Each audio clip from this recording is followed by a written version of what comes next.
Bien, buenos días a todos y todas los presentes que están en vivo en este momento en la inauguración del segundo día de Congreso de la 31 reunión anual de la Sociedad de Botánica de Chile. Es el segundo viernes de Congreso y ya finalizaríamos la próxima semana el 11 de diciembre. Em, Hoy día tenemos la suerte de contar con Gabriel Bernardelo, quien nos va a dar una conferencia magistral en unos pocos minutos. Gabriel era presidente de la Sociedad Botánica de Argentina hasta hace como una semana, ya recientemente ha dejado el cargo. Él es director del Museo Botánico y trabaja en la Facultad de Ciencias Exactas, Físicas y Naturales de la Universidad Nacional de Córdoba, de Argentina. Gabriel tuvo la gentileza de acompañarnos hoy día y yo te agradezco mucho por tu tiempo que vas a dedicarnos esta mañana, donde vamos a conversar, nos va a contar un poquito sobre algunos aspectos de éticos, ¿no es cierto?, relacionados con la naturaleza. Muy importante y atingente en los tiempos que estamos viviendo porque de alguna u otra manera nuestras acciones como humanidad tienen consecuencias que eventualmente nos impactan de vuelta, ¿ya? Positivas y negativas. Así que, sin mayor preámbulo, nuevamente, Gabriel, muchas gracias por estar aquí con nosotros y los dejo entonces con Gabriel Bernardelo.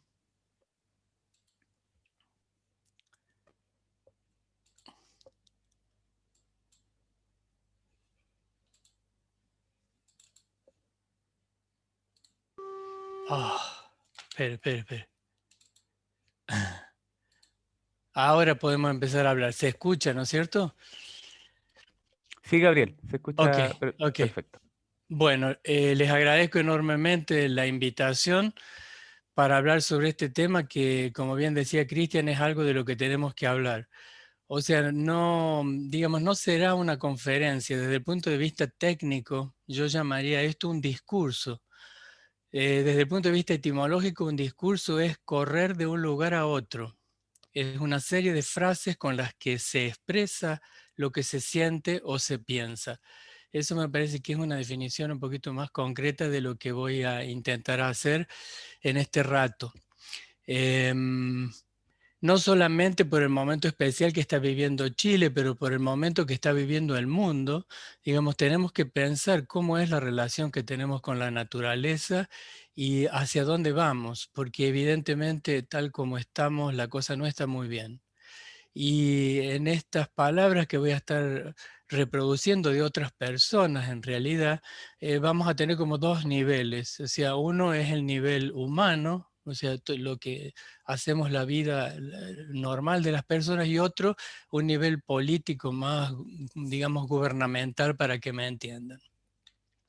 El problema además que tenemos los botánicos es que la sociedad los considera menos importantes aún que a los animales. Entonces, defender la vegetación es un tema que nos atañe, digamos, muy de cerca, pero es algo más que la vegetación, es todo, es toda la por eso utilizo en el título, y ya verán por qué, la palabra naturaleza.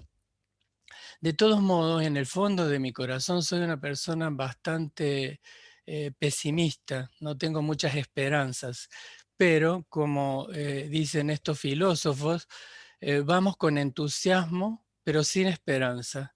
O Michel Foucault dijo, soy un hiperactivo pesimista.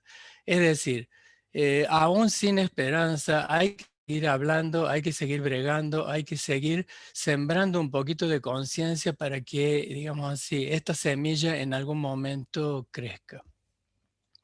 Entonces, la idea sería como que todos tratemos de salir de nosotros, salir inclusive fuera de la Tierra y mirar hacia el planeta como algo en lo cual no estamos, y tratar de reflexionar, de ver lo que estamos haciendo y de preguntarnos si tenemos que seguir así o deberíamos cambiar un poco. Entonces, para empezar, para ponernos en clima, voy a poner un pequeño videíto.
Bueno, estos breves minutitos ya nos ponen en una especie de estado alfa, como diría yo, ¿no es cierto? Las imágenes, la naturaleza, la música, ya nos ponen en el estado que quería que estuviéramos compartiendo.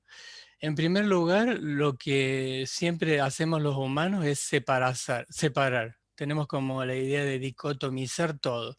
Entonces, como pueden ver ahí, siempre es una cosa o la otra, o el blanco o el negro. Y el tema sería que también consideramos que la naturaleza es algo que está fuera de nosotros, cuando en rigor somos parte de la naturaleza. Entonces, para mí esto que estamos hablando se debería llamar el compromiso del hombre consigo mismo. Pero si yo dijese eso en el título, nadie sabría de qué estamos hablando. El tema es que los problemas que estamos enfrentando, como dijo Einstein, no se pueden resolver con el mismo nivel de pensamiento en que estábamos cuando los originamos. Y es eso lo que no podemos hacer, salir de este punto y mirarlo objetivamente y planificar hacia dónde eventualmente vamos. Y también es importante que lo que estamos haciendo hoy no solamente nos está afectando a nosotros, sino que también estamos obligando a las generaciones futuras a vivir con los resultados de nuestras acciones que dejan mucho que desear. También es cierto de que la economía, la ecología, la sociología o la sociedad en general están cada uno por su lado. Solucionar estos problemas de lo que vamos a estar hablando implica unificar los criterios de tal modo que los ecólogos deberían estudiar economía, los economistas deberían estudiar ecología y todos deberíamos estudiar sociología. Y los que más tendrían que cambiar su mentalidad, evidentemente, son los políticos, pero también el ciudadano común, porque si no va a ser muy difícil. Voy a empezar con una frase de Friedrich Schiller, que es un romántico alemán, que expresa muy bellamente la relación que deberíamos tener con la naturaleza. Dice Schiller: las plantas y los animales son lo que nosotros fuimos, son lo que hemos de volver a ser. Fuimos naturaleza como ellos y nuestra cultura debe llevarnos de vuelta a la naturaleza por vía de la razón y la libertad. Por eso ellos son, al mismo tiempo, una imagen de nuestra infancia perdida, que eternamente seguirá siendo para nosotros lo más querido, y por eso nos llenan de una cierta añoranza. Al mismo tiempo, son imágenes de nuestra suprema consumación en el ideal, y por eso nos sumergen en una emoción sublime. Refuerzo la frase que dice: nuestra cultura debe llevarnos de vuelta a la naturaleza por vía de la razón y la libertad. Nuestro Borges, con su economía de palabras y su filosa lengua, dijo: el niño mira sin horror a los tigres, porque no ignora que él es los tigres y los tigres son él, o mejor dicho, que los tigres y él son de una misma esencia. O sea que estamos hablando de una unidad del hombre con la naturaleza, pero eso se fue perdiendo a lo largo de la civilización y de la humanidad. Adam Smith, que es el fundador de la economía política, ya en aquellos años dijo: las emociones normales son la compasión y la solidaridad que se sienten no solo por la gente, sino por las ballenas que quedan varadas en la costa. Eran el centro de la naturaleza humana y de la sociedad. Fíjense que ya dice en aquellos años, habla en pasado: compasión y solidaridad eran el centro de la naturaleza humana y de la sociedad. Para definir dónde podríamos decir que estamos hoy, voy a utilizar estas palabras de una persona real, que es un personaje de esta película, Wall Street, que dijo en su momento: la avaricia es buena, la avaricia está bien, sirve. La avaricia clarifica, acorta caminos y capta la esencia del espíritu evolucionario. La avaricia en todas sus formas, en la vida, en el dinero, en el amor, en el conocimiento, ha asignado el avance de la humanidad. nada más escueto para decir que todo tiene que ser más y a cualquier precio, ¿no? Es un poco una foto del lugar en el que estamos parados. Este economista norteamericano, Keynes, con esta frase ya creo que no tenemos mucho más que hablar. El capitalismo es la creencia de que los hombres más despiadados, con las motivaciones más codiciosas, trabajarán para el beneficio de todos. Esta frase habría que recordarla y tenerla para leerla todos los días. Quiero hacer un paréntesis para seguir después con los aspectos más políticos, porque creo que siempre tenemos que preguntarnos por qué conservar. Y lo primero que quiero decir es, bueno, hablar un poquito de la palabra biodiversidad, que está muy buena, pero está muy de moda. Y cuando las cosas están de moda, por ahí no son muy buenas. ¿En qué sentido? La palabra biodiversidad es como que hace una entelequia de los seres vivos, pero sin bosques, sin llanuras, sin montañas, sin ríos, sin lagos, sin mares, no hay seres vivos. Entonces, la palabra por ahí parece como algo abstracto. Por eso prefiero usar la palabra más antigua de naturaleza, que es holística, que es abarcativa, ¿no es cierto? Es la tierra, el aire, el agua y los seres vivos. Si no conservamos eso, la biodiversidad en sí no la podemos conservar. Entonces, ¿por qué debemos conservarla? En primer lugar, por razones éticas y estéticas, que justamente son tal vez las que primero no se nos ocurrirían. Y hablar de estas cosas cuando la vida de una persona o la vida de un pueblo o la vida de una clase social no valen nada, es muy difícil hablar de conservar la naturaleza, pero tenemos que hablarlo y estas son para mí las razones primeras. Las razones éticas porque si somos la especie que nos llamamos Homo sapiens, que tenemos raciocinio, inteligencia, etcétera, etcétera, etcétera, somos nosotros los que estamos obligados a cuidar a a todas las demás especies que no tienen ese don que la evolución nos ha dado.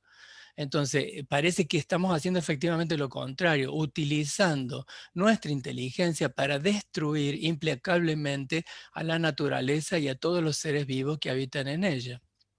Y las razones estéticas son porque la naturaleza es bella y el ser humano no puede desprenderse de eso.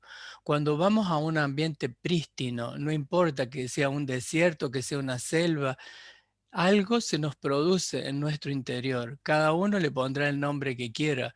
Puede ser encontrarte contigo mismo, encontrarte con el espíritu, encontrarte con el alma, algunos dirán con Dios. Pero ese contacto es algo imprescindible que no podemos negar. Por supuesto que hemos obtenido enormes beneficios de la naturaleza en forma de alimentos, medicinas, industria, etc. Ahora, esto yo lo pondría en segundo lugar porque este sería un poco la visión del mercado, ¿no es cierto? Entonces me beneficio, ¿no? Sirve para algo. Y entonces si es así, todo bien. Entonces si no sirve, no. Bueno, esto, ¿por qué lo pienso? Porque, bueno, toda mi vida estudiando plantas nativas, digamos, así que no sirven para nada, siempre me he enfrentado con mi familia, con mis amigas, con mis amigos, que te preguntan, ¿y vos qué estudias? Y entonces le decís, no, un arbusto del género Lycium, que es una familia. ¿Y para qué sirve? Y uno no tiene muchas respuestas, pero intenta decir, y bueno, viven en ambientes desérticos, son a veces los únicos arbustos que están presentes, los comen los animales, hay algunos que tienen algún producto químico, y no convence a nadie.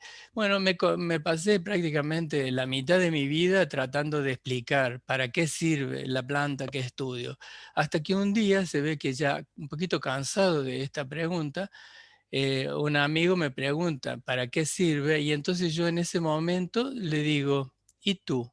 ¿Para qué sirves? Y un silencio enorme que no se pudo llenar con nada. Entonces ya está. Entonces decía, no hay nada más inútil que el hombre en todo caso. ¿Por qué tengo que justificar un arbusto, un árbol, una hierba, una bacteria? Están aquí producto de años y años de evolución y tienen tanto derecho o más derecho que nosotros de estar en la Tierra. Esto lo entendí también muy bien con este párrafo de Krishnamurti, donde habla justamente de este tema. Dice Krishnamurti, la mayoría no estamos atentos a nuestra relación con la naturaleza. Cuando miramos un árbol, lo vemos desde el punto de vista de su utilidad, cómo aprovechar su sombra o utilizar su madera. Hacemos lo mismo con la tierra y sus productos. No sentimos amor por la tierra. Si la amáramos, seríamos cuidadosos con las cosas de la tierra. Hemos perdido ese sentido de ternura, de sensibilidad. Solo si reconsideramos eso, podemos comprender la relación. Esa sensibilidad solo surge cuando el aspecto utilitario termina. Qué alegría haber encontrado esta cita. Entonces hay que amarla, hay que tener un sentido de ternura. Dos palabras que es como que hasta nos cuesta trabajo decir y no debería ser así. Y desde luego tenemos que conservar la naturaleza porque sin naturaleza no tendríamos nada de lo que estamos leyendo ahí, ¿no es cierto? Atmósfera, agua, suelos, nutrientes, alimentos, materia prima, etcétera. Pero volvemos un poco a la utilidad de otra manera. El tema es que destruir la naturaleza al paso que lo vamos haciendo, estamos destruyendo cantidades de especies. Si ustedes se fijan en este gráfico, lo que está en gris, esas serían las especies conocidas y lo que está en blanco serían especies eventualmente por descubrir, de tal modo que lo que conocemos es una parte bastante pequeña del universo de los seres vivos. Entonces estamos destruyendo naturaleza y con ella cantidad de seres vivos que ni siquiera sabemos que existen ni que tenemos registrados. En el caso particular de las plantas, cada año se queman alrededor de 340 millones de hectáreas en la tierra, con todo lo que eso conlleva. Y año a año, por lo menos en los últimos 20 años, se están describiendo más o menos 2.000 especies por año de plantas y de hongos. Estos números son reales, ¿cierto? Y se calcula además que dos de cada 5 especies vegetales están próximas a la extinción. También es cierto que el conocimiento que tienen nuestros pueblos originarios sobre la naturaleza y en particular sobre las plantas se está extinguiendo más rápidamente incluso que lo que estamos haciendo con los seres vivos, ¿no es cierto? Este conocimiento que es, digamos, tan vital porque a partir de este conocimiento después venimos los científicos y hacemos los estudios sobre los compuestos químicos que eventualmente tienen las plantas y en general corroboramos lo que ellos decían. Entonces, este es un conocimiento que tenemos que mantener y conservar antes que se destruya. Que vuelvo a repetir, se está eliminando este conocimiento mucho más rápido que la propia biodiversidad. Y también hay cantidades de familias, como pueden ver aquí, ustedes que tienen un porcentaje comparativamente enorme de especies que tienen productos medicinales. Entonces, desde la morácea 22% a todas las otras tienen más del 10% de especies, ¿no es cierto? Y eventualmente muchos ni siquiera hemos estudiado estos aspectos como para saber. El tema sería que a lo largo de la evolución, ustedes pueden ver en este gráfico, en las curvas en celeste, serían las extinciones. Ven que a lo largo del tiempo siempre ocurrieron extinciones. Las mayores son 5, si ustedes fijan los picos, ¿no es cierto?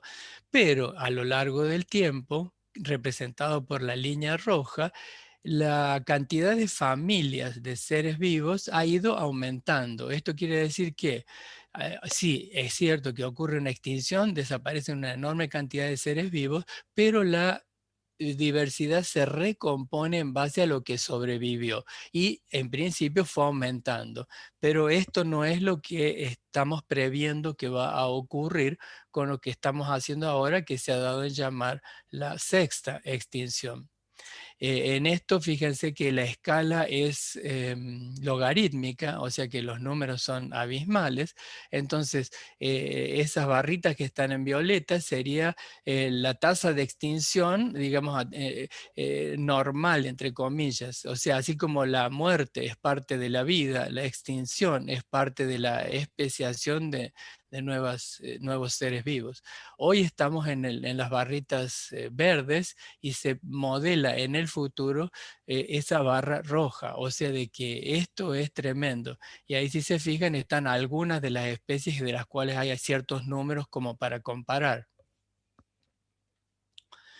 Como un ejemplo de lo que hemos perdido, que además es muy, muy querido para mí porque he estado varias veces en las Islas Juan Fernández y he publicado varios trabajos sobre sus plantas, es este trabajo de Yoho sobre el sándalo, ¿no es cierto? El sándalo de Juan Fernández, Santalum fernandesiano. Y esas fotos del trabajo de Scottsberg de 1910.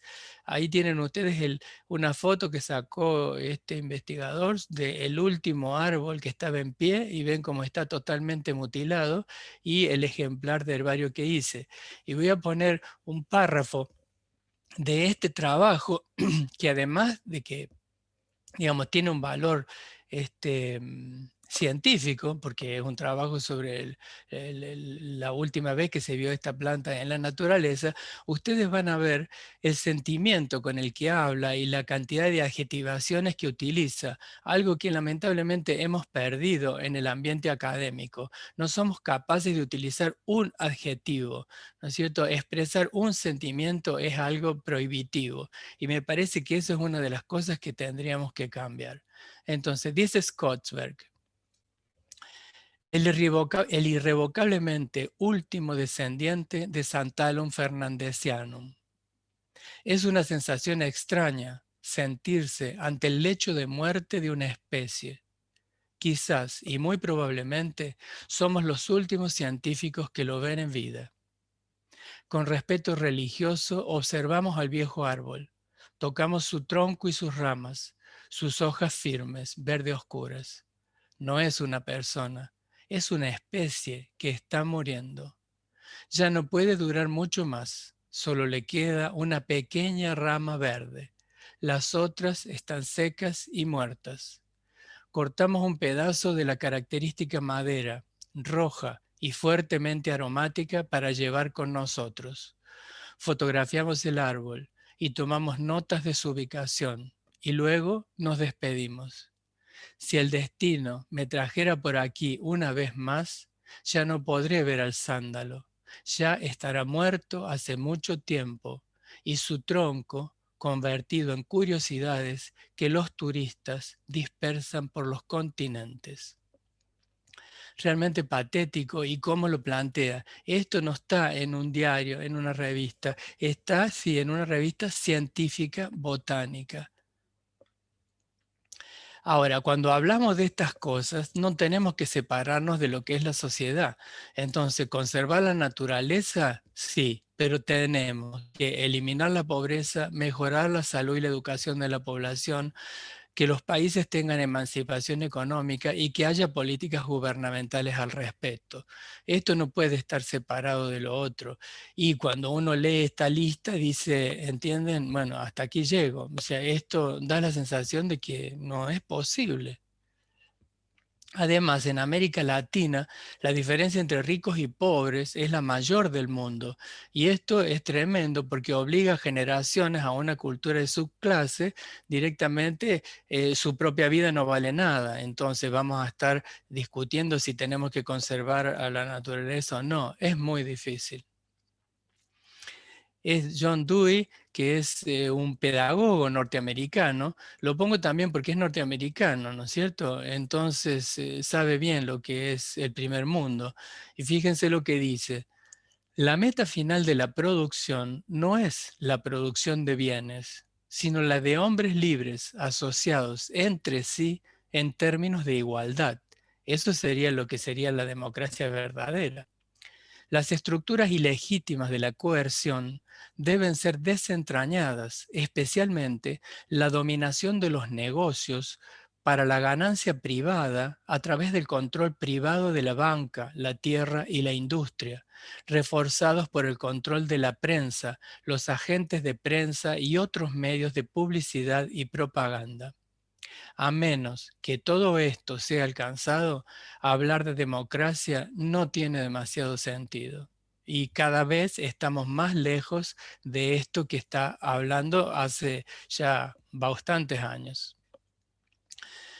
Noam Chomsky, que es un lingüista muy famoso, también norteamericano, fíjense lo que dice, y esto nos está hablando a nosotros, ya no está hablando a los políticos, y utiliza una palabra que no usamos, ¿no? Es robotizarse, para decir de otra manera, dejar de ser personas, y eso es casi en lo que nos estamos convirtiendo.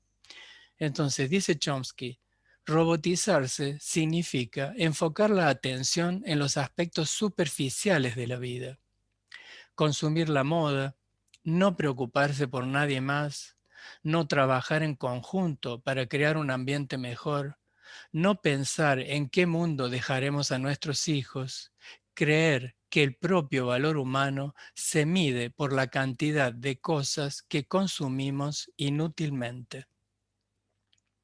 Este es un brasilero que era un cura del tercer mundo que después dejó los hábitos, por ahí lo conocen porque tiene así un papel bastante fuerte en la defensa de la naturaleza. Dice don Leonardo, el consumo debe ser medido, debe alcanzar una justa medida. Podemos vivir bien con menos. Uy, qué frase, ¿eh? Podemos vivir bien con menos. Importa incorporar valores intangibles que dan sentido a la vida y a la convivencia, como el cuidado mutuo, la compasión y la cooperación.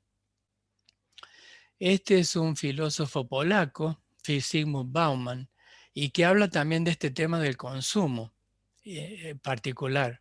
Somos consumistas en una sociedad que funciona a partir de la promesa recurrente de la satisfacción de nuestros deseos. Pero si así fuera, si nuestros deseos se vieran satisfechos, la sociedad de consumo y la economía capitalista se vendrían abajo. La vida se ha convertido en una versión siniestra del juego de las sillas que se juega en serio. Y termino con unas frases de un sociólogo español joven que directamente son, digamos, impecables. El consumismo no es un deseo de adquirir cosas o de hacer ostentación de ellas, sino una forma de estar en el mundo. Somos consumistas porque solo somos capaces de autointerpretarnos a través de alguno de los aspectos de la compra y la venta. Y esto se ve mucho más ahora con las redes sociales. Entonces, cuántos likes tenés, cuántos seguidores tenés, nos estamos vendiendo y estamos comprando a otras personas. Nuestra comprensión granular de la vida social es un subproducto de la infiltración del mercado en nuestros músculos y en nuestras mentes. El consumismo es una forma de interiorización de la desigualdad, en el doble sentido de que la asumimos como parte de nuestra subjetividad y al mismo tiempo la ocultamos. Con nuestra sumisión fanática a las vidrieras, exacerbamos la importancia de nuestras elecciones personales y difuminamos su relación con la desigualdad de clase. César Rendueles es su nombre. Ahora, acá el problema somos nosotros, aún los que hoy estamos aquí hablando y escuchando sobre este tema. Entonces, ustedes se pueden fijar ahí, menos erosión, que es algo natural, todo lo demás directa o indirectamente lo producimos los seres humanos. Con el agravante que la población humana está llegando a estos límites que, bueno, no sé si son límites, es como que no tiene fin el avance.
Bueno, esto era Tokio pre-pandemia. Para que veamos el impacto, ¿no es cierto?, de la humanidad en la Tierra, aquí tenemos imágenes satelitales, se han limpiado las nubes. Ustedes fíjense, para que se vea una luz, se imaginan el tamaño de la ciudad y las rutas y etcétera. No, bueno, miren lo que es Europa, Japón, ¿no es cierto?, que son unas islas, ¿no es cierto? Bueno, tremendo. Además, la población urbana mundial está aumentando cada vez más. En el 2050 se calcula que ya estará cerca del 70%. Y esto conlleva también, ¿no es cierto?, la pauperización del campo, perdón, y la mala vida que lleva la gente que migra de las ciudades, del campo a las ciudades, ¿cierto? Las villas miserias o favelas o barrios de tugurios o como se les quiera llamar, son la mayoría de producto de esta migración. Entonces el campo se va pauperizando y la ciudad se va desmoronando directamente. En relación a la población mundial, estamos más o menos en 7.500 millones. Este gráfico es en inglés, ¿no es cierto? 1.000 millones serían billones. Pero la cosa no para, esto sigue, sigue, sigue. Y en este sentido, me parece que podemos hablar un poquito del coronavirus, tan mencionado y que tanto terror nos proporciona, ¿no es cierto?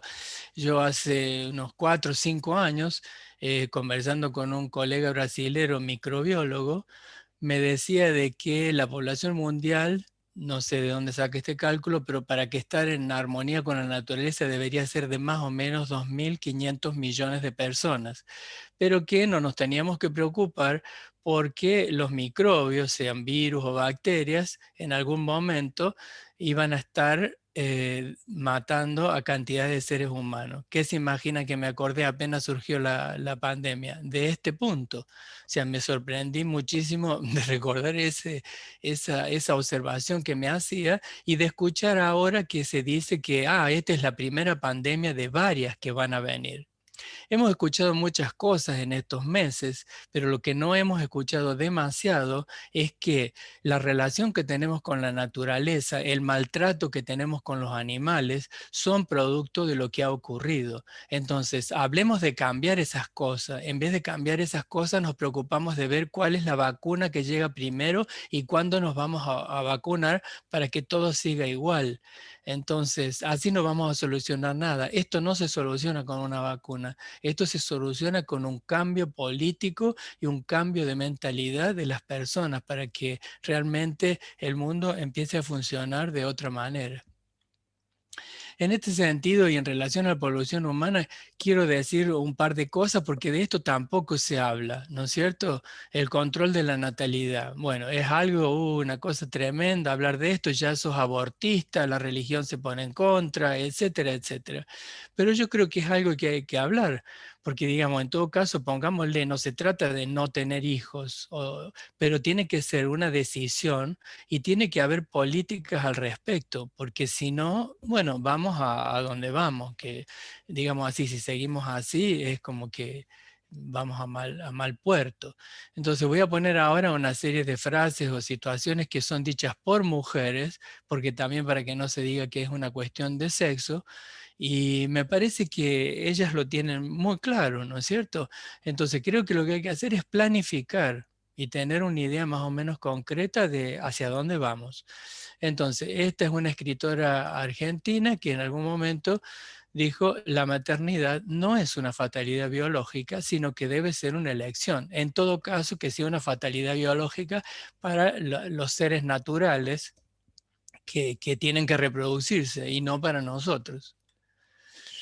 Esta es una francesa que dice, me aterra ver tantas parejas tener hijos de manera inconsciente. Muchas veces resultan inclusive indiferentes a esas criaturas o tienen una gran incapacidad psicológica para la crianza de niños. La sociedad sabe que esos niños van a sufrir atrozmente, pero nadie se atreve a decir nada. Esta es la chilena Lina Meruane, que solo con el título del libro es suficiente, Contra los hijos. Pero mucho peor es esta francesa, que saqué estos párrafos de una entrevista que le hicieron, se llama Virginie Despentes, y dice, le preguntaron cómo es su vínculo con la maternidad y se despacha con este extremismo. Afortunadamente no he tenido hijos. Ahora que tengo casi 50 años, me parece una catástrofe la experiencia de ser padres. Odio la estructura familiar. Odio el sentimiento de pertenencia que tienen los padres hacia sus niños. Odio la transferencia de neurosis de padres a hijos. Y más que todo, odiaría tener ahora un adolescente en mi casa y decirle, este es el mundo en el que vas a vivir. Es un mundo feísimo, brutal, absurdo, grotesco, violento, asesino. Es urgente que las mujeres y los hombres dejen de dar a luz. Y paradójicamente, nunca la idea de ser padres y más específicamente de ser madre fue tan glorificada. Más de 7.000 millones de humanos, peor que las cucarachas, agresivos, destructores, crueles. Y seguimos con la propaganda de qué maravilla dar a luz, qué horror. Bueno, extremista mal, pero dice las cosas sin anestesia.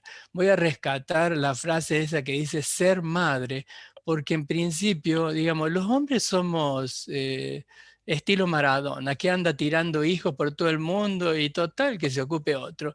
Pero ser madre es como la culminación de la femineidad y eso creo que es algo que hay que dejarlo de lado. Ya ser mujer, para ser mujer, entre comillas, no hace falta ser madre y mucho menos glorificar una condición, porque vamos a ser sinceros, hay cada madre. Bueno, como unos ejemplos de lo que puede ocurrir en una situación en que la población se desmadre, voy a hacer un comentario tomado de este libro de Jared Diamond que se llamó Colapso, en el cual, que es muy interesante, en el cual habla cómo la relación de una sociedad, de una cultura con el medio ha influido en el destino de esa sociedad. Y justamente, bueno, voy a elegir dos ejemplos de islas, porque me parece que los que vivimos en el continente tenemos esa, no sé, idea de que esto no tiene fin, ¿no? No hay fin, la tierra sigue, esto sigue, y no es así, parece que no, pero tiene un límite. En cambio, la isla, digamos así, tiene un tamaño pequeño y el límite, digamos así, es eternamente presente. Entonces, ustedes la conocen porque es la isla de Pascua, entonces su tamaño es bastante pequeño, ahí ustedes tienen la escala. Bueno, famosa por los Moai, esta isla no estuvo poblada por seres humanos hasta el año 900 después de Cristo. Y entre ese año y 1722 más o menos, la deforestaron, la sobreexplotaron, hubo erosión, hambre, canibalismo, bueno, directamente un desastre. En los sedimentos hay más o menos más de 20 especies de plantas que se han extinto, que han quedado restos de polen o de semillas o de frutos y se tiene la certeza de que eso ha sido así. Un poco después vino el famoso capitán Cook y trajo las enfermedades europeas, los esclavizó y los colonizó a los pocos que quedaron, los evangelizó y encima trajo ovejas, cabras y caballos para que terminaran de destruir la naturaleza de esa pequeña isla. El ejemplo positivo es una isla muy, muy pequeñita, fíjense que la escala es 1 kilómetro, se llama Tikopia, ni se la conocía, creo que empezó a ser conocida a partir justamente de este libro. ¿Qué sucede en esta isla? Es chiquita y hay personas, ¿no es cierto? Pero cuidan la naturaleza de tal modo que eso que ustedes están viendo es la naturaleza más los cultivos. O sea, siembran entre medio. Es una sola de ciclones y hace más o menos 3.000 años que viven seres humanos, pero se mantiene la población estable en más o menos 1.200 personas, ¿no es cierto? Comparten los recursos entre ellos y si bien hay 4 clanes, en su lenguaje hablan todos de nosotros. Y las proteínas que comen son de patos, bivalvos y peces. En algún momento se introdujeron cerdos y vieron que dañaba mucho el ambiente y se acabaron los cerdos. Pero obviamente si hay mujeres y hay hombres va a haber niños. Sin embargo, se mantiene la población estable. ¿Cómo? tienen conciencia de evitar la sobrepoblación por una cuestión obvia. Es tan mínima la isla que no hay forma. Y tienen rituales anuales para rogar por su mantenimiento, lo cual, digamos así, no va a conseguir mucho, pero sin embargo, tener rituales anuales implica tener conciencia de evitar la sobrepoblación. Y desde luego que hacen cosas que las voy a colocar ahí, son bastante fuertes, pero creo que no hay que llegar a estos extremos, sino saber que sí se puede mantener la población estable. Entonces, lo que hacen, como estos métodos, los pueden leer ahí ustedes: coitus interruptus, aborto, infanticidio, celibato, suicidio, suicidio virtual, y los ciclones, que como dijimos es una zona de muchos ciclones y a veces son fuertes y matan muchos. Suicidio virtual sería como que, bueno, una familia ya, digamos, se pasó de la raya en el número de hijos que tuvo, entonces el padre y uno de los hijos, por ejemplo, deciden irse en una canoa a la buena de lo que encuentren. Entonces, ellos le llaman suicidio virtual en el sentido que al irse están preparados a morir. Si les va bien, mejor, pero psíquicamente se van preparados para eso. Em, Se dirá lo que se dirá y hay miles de teorías al respecto. Ahora, según yo, y bueno, más gente es más de todo, obvio. O sea, se va a consumir más la energía en materiales, cada vez se van a perder más los ecosistemas, cada vez va a haber más polución. Y eso también, el aumento tiene que ver con que hay menor mortalidad, la medicina y todos los cambios tecnológicos contribuyen a eso, lo cual está bien, pero tenemos que hacer un balance entre las dos cosas. Bueno, ya esto como una broma, podemos llegar a tener que emigrar a otros planetas, pero obviamente los que van a emigrar a otros planetas son los ricos de los países ricos y nosotros nos quedaremos aquí mirando cómo despegan sus cohetes. Otra cosa que quiero mencionar es el tema del calentamiento, ¿no es cierto? Que bueno, es algo que ya sabemos y no tenemos que hablar mucho. Entonces ahí se ven los grados que se supone que iría aumentando en el gráfico de más arriba, y en el de más abajo, cómo aumentaría el nivel del mar. Desde luego que ya sabemos que son los combustibles fósiles, es el petróleo indirectamente el que está provocando esto, pero somos nosotros los que usamos esos autos. Ahora, esto se sabe de hace años y años. Hay muchísimos descubrimientos que permiten tener autos que se muevan con otro tipo de combustibles, pero nadie hace nada, porque los petrodólares mandan, porque el sistema económico domina. Es algo incomprensible que estemos en el siglo XXI y estamos esperando a que se acabe la última gota de petróleo para que tomemos medidas al respecto. Este es un mapa de cómo se anegaría el mundo si el nivel del mar aumentara 100 metros, que sería más o menos equivalente a que se derritiera el hielo, el 80% del hielo del Ártico y la Antártica. Entonces, bueno, los chilenos no están tan mal, pero nosotros estamos re mal. Miren lo que es el Amazonas, miren Florida, Estados Unidos, miren Europa, Rusia, ¿no? Bastante tremendo. Y 100 metros, claro, el mar es enorme, pero 100 metros también es mucho. No sé si va a llegar a este extremo, pero pensemos un poco en el futuro.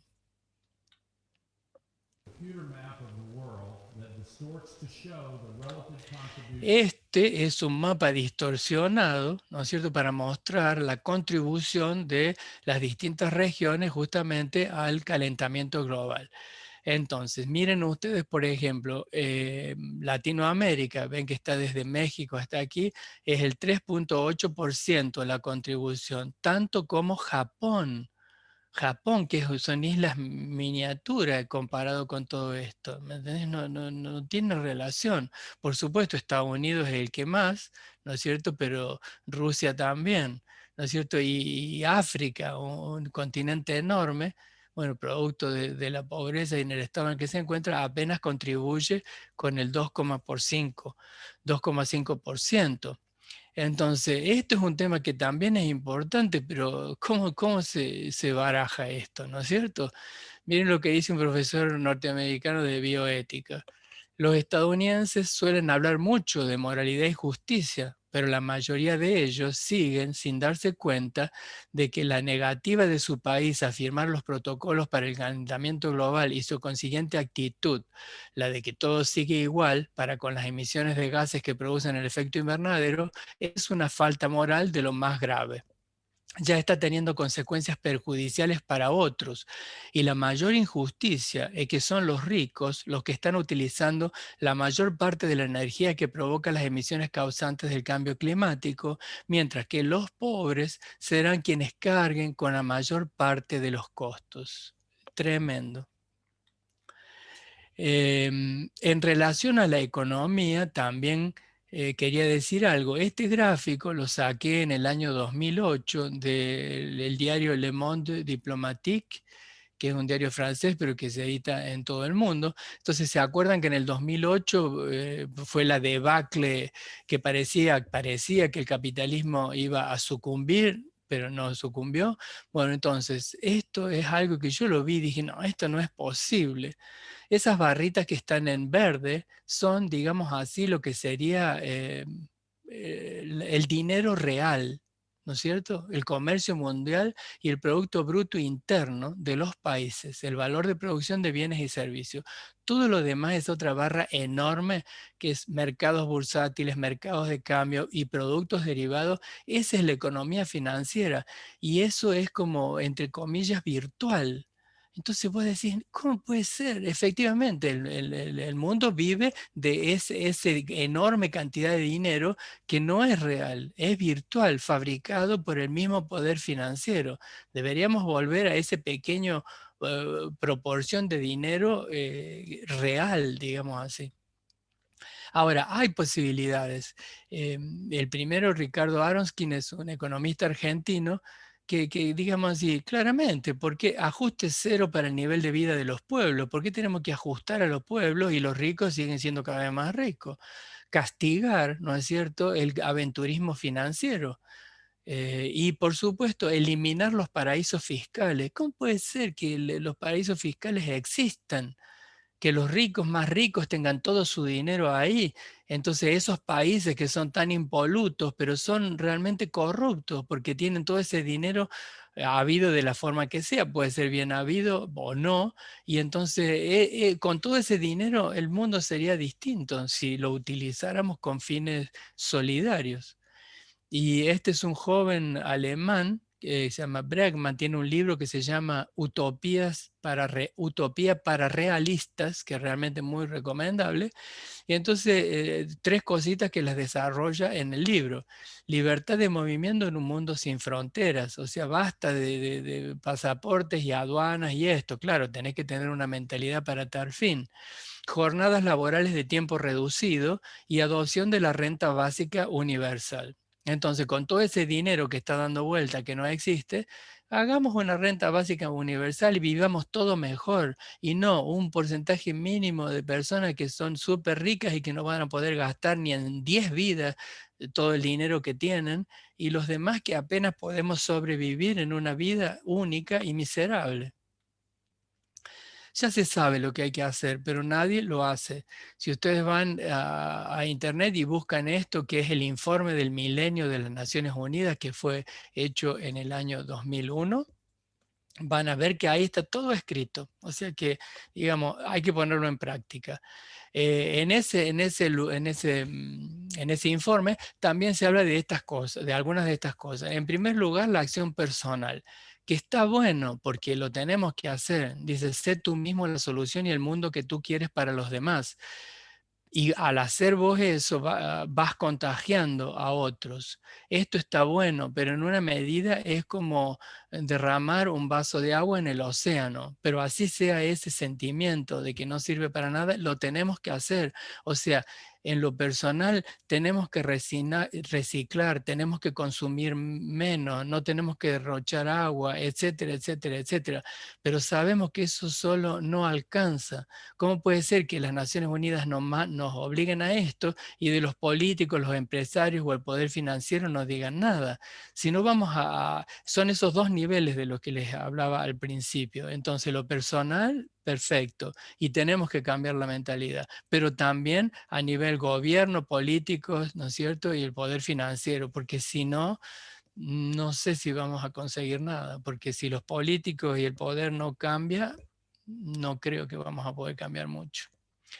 Chomsky de nuevo dice que en la época actual tenemos una profecía siniestra, pero también una señal de esperanza.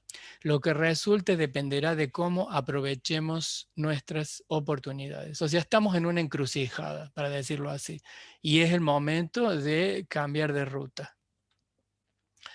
Leonardo Boff, que lo mencioné al principio, este brasilero, ya para ir un poquito cerrando, dice, a pesar del abatimiento y de la melancolía que la actual situación del mundo nos puede producir subjetivamente, podemos mantener el sentido del humor, porque existe en nosotros la irrefrenable convicción de que la vida es más fuerte que la muerte y que podemos disfrutar de todo lo que la tierra nos brinda con su vitalidad y lo que los seres humanos han creado con su ingenio. Entonces, un poquito de humor. Por ejemplo, esta es una prueba concreta del calentamiento global medido en ropa interior femenina. La cosa está que arde.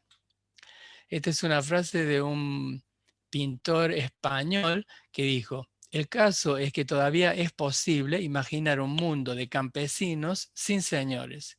Jamás, sin embargo, fue posible imaginar un mundo de señores sin campesinos.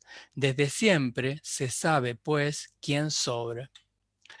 Y esta última, en el año 1992, estuve en Río de Janeiro en un evento mundial sobre justamente el ambiente en relación a, era organizado por las Naciones Unidas y a partir de ese año se organiza cada 10 años. Y ahí vi un montón de cosas, pero me resultó muy simpático esta especie de monstruito que tenía escrita una leyenda en su camiseta que dice, conserve la naturaleza, coma un hombre. No sé, a mí me dio mucha risa porque me obligó a pensar, uno menos es uno menos. Todo lo que ha comido, lo que ha bebido, lo que ha polucionado directa o indirectamente, todo es tremendo. Entonces, me pareció la frase más sintética de todo ese evento. Lo que tenemos que hacer, evidentemente, es cambiar la mentalidad, nosotros y los que nos gobiernan. Tenemos que pasar de una visión antropocéntrica, que podría estar representada por esta pintura de Botticelli, que por cierto es hermosa, pero donde lo importante son los seres humanos y la naturaleza es un telón de fondo de nuestras actividades.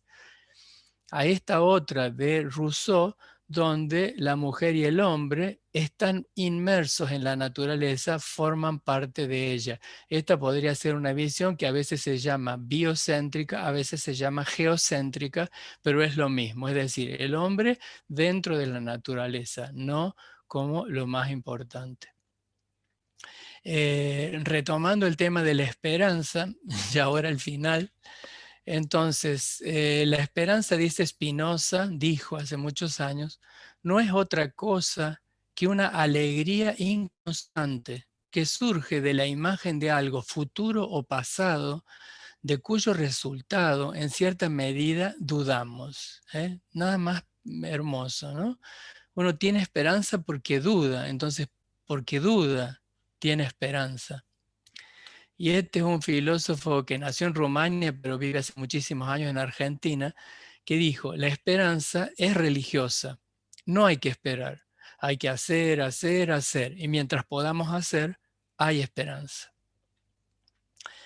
Y termino con una frase de un ingeniero senegalés, un ingeniero forestal senegalés, que en una reunión de hace también muchos años, capaz que 30, en una reunión sobre conservación de la naturaleza, dijo esta frase: al final, solo conservaremos lo que amamos, y solo amaremos lo que entendamos, y solo entenderemos lo que nos hayan enseñado.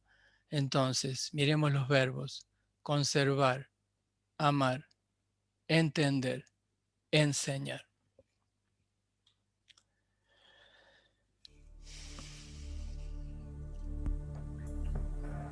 Tenemos que retomar una mirada cósmica.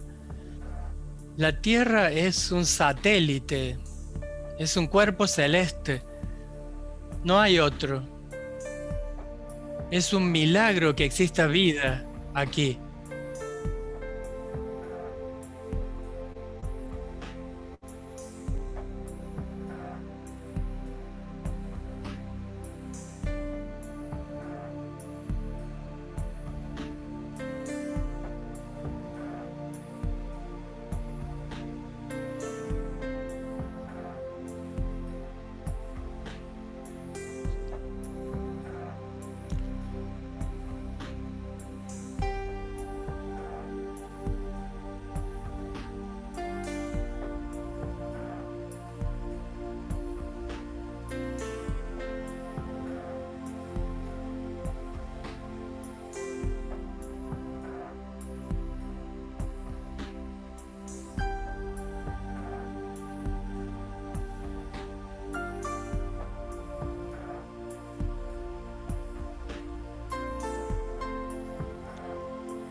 Bueno, estas son las películas de las cuales tomé alguna partecita por si las quieren ver y les agradezco enormemente la atención, aunque no los haya visto.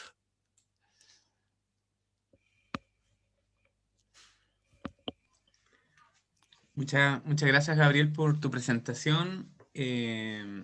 Realmente emocionante y muy necesario hacer estas reflexiones porque todos los que trabajamos en aspectos que tienen que ver con la biodiversidad o la naturaleza, como dices tú en un sentido más amplio, de alguna u otra manera tenemos una cierta responsabilidad porque al menos recibimos la educación, que en esos verbos que dices tú, ¿no es cierto?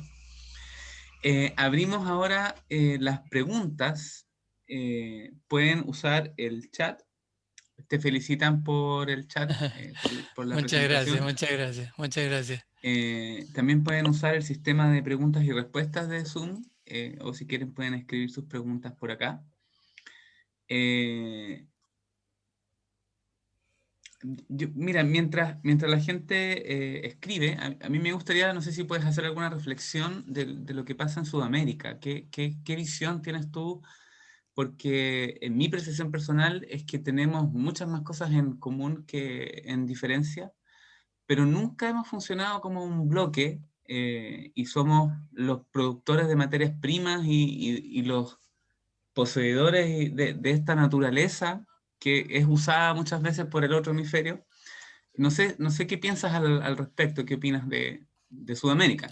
Sí, justamente me parece que, digamos así, el hemisferio norte y el poder económico lo que pretenden es que no nos unamos, entonces hacen lo posible para que eso ocurra.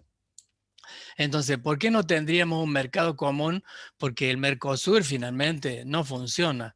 Por ejemplo, la idea es buena, pero debería ser un mercado común completo y libre entre los distintos países, pero digamos así, somos mezquinos en el fondo y el hemisferio norte no nos ayuda. Entonces, habría que hacer efectivamente una coalición, pero después, como digo, las mezquindades políticas entonces también influyen, porque si vos sos de izquierda sí, si vos sos de derecha no, si vos sos del centro tal vez, y esto no importa si sos de derecha, de izquierda, o sea, la naturaleza es una, y digamos, y el mercado común debería existir como una forma de defensa contra el primer mundo. Pero eso, digamos así, no lo tenemos en cuenta. Y también la naturaleza que tenemos en América del Sur es incomparable, ¿no es cierto?, con la que tienen, que, no sé, en Estados Unidos y en Europa. Ya han destruido la mayor parte. Nosotros todavía tenemos y tenemos mucho por estudiar.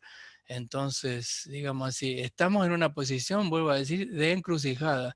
Hay que retomar el camino y tiene que ser algo con una planificación a mucho tiempo. Esto no lo solucionamos en un año, en 2 años. Tienen que ser planes que nos lleven, no sé, 50 años, pero que todo se rija por ese plan y que, digamos así, las desviaciones sean mínimas y consensuadas, lo cual es directamente, no sé, casi impensable. Pero lo digo porque habría que hacerlo. Si tienen preguntas, por favor, las pueden escribir en el chat o en este sistema de preguntas y respuestas.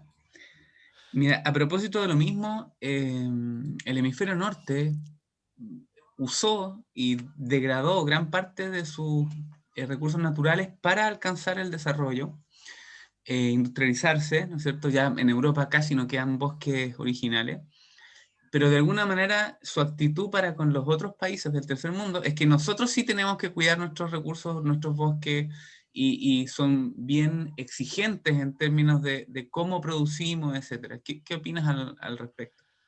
Pero más o menos, yo en aquellos años que iba a las Islas Juan Fernández, me acuerdo que los japoneses compraban bosques enteros hechos viruta. O sea que ellos no destruyen lo de ellos, pero destruyen en el mundo entero para su beneficio. No sé si entendí la pregunta. Sí, es que sobre todo Europa, en los últimos años, como que tiene un discurso Ah, sí, sí. Sí, te entiendo, que se fijan de cómo vos estás considerando la naturaleza. Yo creo que en el fondo es eso que yo te estoy diciendo. Dicen una cosa y hacen otra. Ellos lo que quieren es quedarse con con nuestros recursos, digamos así. Entonces se basa en un barniz de ambientalismo para que no se note lo que hacen. Porque en definitiva nosotros sobrevivimos vendiéndole nuestros recursos. Desgraciadamente es así. Y no sé, en el caso de la Argentina, que la soja directamente es una especie de peste, entonces todo lo que se cultiva es soja para, digamos así, exportarla a China. Entonces, no sé, no sé. Yo veo que está todo mal en el sentido de que las Naciones Unidas, y así se llaman, deberían ocuparse de que estas cosas no ocurran. Y no importa dónde, todo el mundo debería ser tratado de la misma manera. Y eso no es así. Ellos se tratan de una manera y nos tratan a nosotros de otra manera. Aquí hay una pregunta muy interesante. Ana pregunta, bueno, felicitaciones por la charla, muy inspiradora y reflexiva. En tu perspectiva, ¿cuál es el rol del arte en la ciencia para lograr esta reconexión con la naturaleza? ¿Cómo científicos podemos lograr una visión más holística, incluyendo diferentes tipos de conocimiento? Ay, sí, qué linda, qué linda. Bueno, creo que en la charla he demostrado de que sí, que el arte es importante, porque esos pequeños videos, sea como sea, son arte y tienen música, y a uno realmente le modifican a veces un pensamiento. Entonces yo creo que el arte tiene un papel muy importante en este sentido. Y no solamente el arte visual como esto que estoy diciendo, sino que muchas de las frases que puse eran de poetas o escritores. Entonces, para mí el arte es vital y los primeros que tenemos que cambiar somos nosotros. Porque con ese párrafo que mostraba del trabajo de Scottsberg, sobre el último ejemplar de Sándalo. Bueno, tenemos que escribir de esa manera, ¿me entienden? No puede ser que no. Entonces, hay que ponerle sentimiento y el sentimiento está muy cerca del arte. ¿Eh? La ciencia y todo esto tiene una frialdad cadavérica, diría yo. Y entonces sí tenemos que inspirarnos en el arte y al menos en las aulas, que es donde uno tiene más libertad, digamos así, hay que meter el arte y hay que meter la emoción, porque si no, como decía bien esa frase, si no amamos a la naturaleza, no la vamos a defender y no vamos a poder modificar nada. Entonces creo que es vital, creo que es vital. Otra de las separaciones que existe en la humanidad es arte versus ciencia. Equivocadísimo, no es así. Son dos vertientes de la naturaleza humana que deberían confluir y deberían tener vasos comunicantes. En muchas instancias eso ya se consigue, pero hay mucho por trabajar. Me alegro que haya hecho la pregunta porque es un tema muy, muy importante. Muy bien, por tiempo vamos a llegar hasta acá y yo quisiera agradecerte en nombre de la Sociedad Botánica de Chile el tiempo que nos dedicaste y No. esta reflexión o discusión o discurso, como tú planteaste inicialmente. Sí. Creo que es muy, muy interesante, como por ahí dicen, es un remesón, ¿no es cierto? Y claramente de alguna manera es pasar la estafeta o la posta a todos los que estamos escuchando. Gabriel, muchas gracias. No sé si quieres decir algo para No, terminar. sí, muchas gracias a ustedes y digamos así, está bien que se viva así, porque esa es un poco la idea, en el sentido de que no nos tenemos que separar del problema, cada uno de nosotros. Entonces hay que reconsiderar de nuevo nuestra propia vida, qué hacemos, qué no hacemos, qué podríamos hacer o qué deberíamos haber hecho. Y bueno, empecemos por ahí y a los políticos no sé cómo vamos a hacer, pero bueno. Los votos son los votos y nosotros nunca vamos a llegar al gobierno porque no queremos. Así, así que muchísimas gracias enormes porque he preferido hablar de esto también, aunque ustedes me habían elegido este tema, porque creo que a esta altura de mi vida hay que hablar de estas cosas, porque hablar de más de ciencia es un poco más de lo mismo. De todos modos, fue un botánico el que estuvo hablando, ¿no es cierto? Y eso, digamos así, no le resta una parte de ciencia, digamos. Muchas gracias. Muy importante. Gracias, Gabriel. Y todos invitados a seguir a continuación con la sesión de comunicaciones libres 3 en unos pocos minutos más en el link que les habrá llegado a su correo. Gracias, Gabriel, y gracias a todos los que estaban presentes. Y nos veremos en unos minutos más. Hasta luego.